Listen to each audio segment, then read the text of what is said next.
We rented this Rug Doctor Pro carpet cleaner from Home Depot for $40.99. The rental cost was $33 for the day, and to that they added a damage insurance fee and sales tax.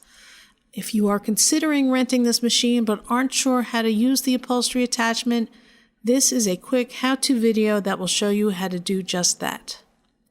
This machine has 2 tanks. The lower blue tank is for your fresh hot water and detergent, and the white upper tank is where the dirty wastewater goes after it's been sprayed into and then sucked back up off of whatever surface you are cleaning.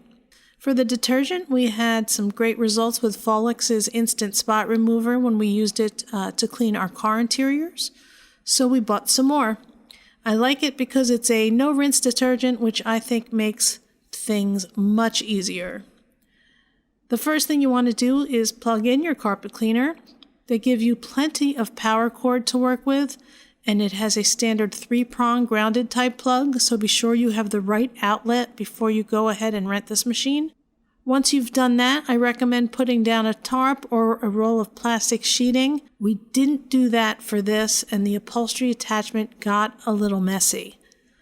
It was easy enough to suck the water up once it leaked out, but if we were to rent this again, we would definitely use a tarp like we did when we were cleaning our carpet. The next step is to vacuum off all of the extra pet hair, crumbs, or mystery materials you can. I tried, but you'll see at the end of this video all of the crap that stopped at my drain once I dumped the dirty water out. Whether you are cleaning a carpet or using the upholstery attachment, filling and removing the tanks is exactly the same. You have to remove the upper white tank to be able to pour your water and detergent into the lower blue tank. It's fairly simple to do. You pull the black metal handle, they call it the retaining wire, down and towards the front, and then you flip up that clear dome on top and pull the upper white tank out and away from the carpet cleaner. And there you see the opening for the lower blue tank where you put your clean hot water and detergent. Now, Follex recommends 3.5 gallons of water and 1 to 1 1/4 cups of detergent. So that's what we tried to do. We weren't exact with our measurements, and I don't think that hurt us at all. Once you've got your hot tap water and your detergent all ready, just go ahead and pour it into the blue tank like this.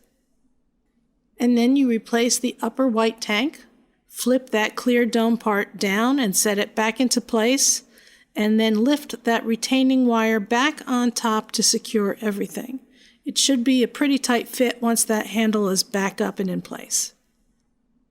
Now it's time to hook up the upholstery attachment to the back of the Rug Doctor. The carpet cleaner comes with its hookups ready to clean carpets and not upholstery, so you do have to do a little switching. Here you see the 2 hookups you need to address.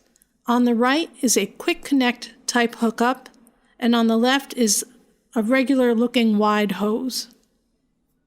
The upholstery attachment itself has 2 hookup points right next to each other on the end of the hose opposite of the cleaning tool. One is a quick connect and the other one is a wide hose. Simply pull down on the quick connect narrow hose on the right hand side and it will release itself from its connection.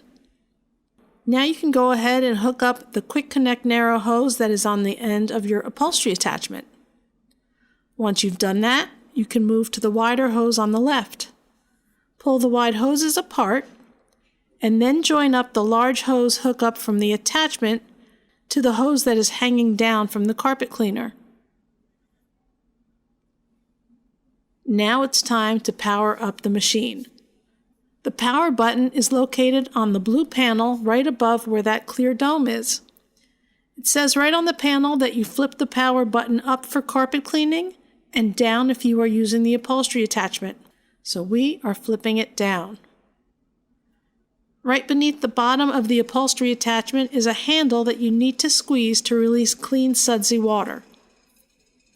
When you aren't squeezing the handle, the attachment is just sucking up water without putting clean water down. As you're squeezing the handle, you should also start moving the upholstery attachment slowly along whatever surface you are trying to clean. This bench had never been cleaned before and has been used for years as a way for our pets to get up on our bed without exerting themselves too much. We went over the bench a few times because we knew it was dirtier than it looked. After I was done, I poured the dirty water from the white tank into the sink, and pretty quickly I could see that something was stopping up the sink. I didn't want to look too closely, and while we may disagree as to what the contents are, we can all agree this is pretty gross. Maybe I didn't vacuum that well, or maybe the Rug Doctor Pro upholstery attachment is just that good. I hope this video helps you. It can look a little overwhelming at first, but once you get the hang of it, using this Rug Doctor's upholstery attachment is quite easy, though a little messy if you don't have a tarp down. Learn from our mistake. If I just wanted to use an upholstery cleaning machine, I probably would rent the Karcher carpet cleaner and detailer from Home Depot and not get this Rug Doctor Pro. The Karcher works really well and wasn't as messy, but we did get this Rug Doctor to clean a carpet, so it made sense to use it while we had it. Thanks for watching, and feel free to leave any questions down below in the comment section. I'll try to answer you right away. Also, please like and subscribe if you felt this video was helpful. See you next time.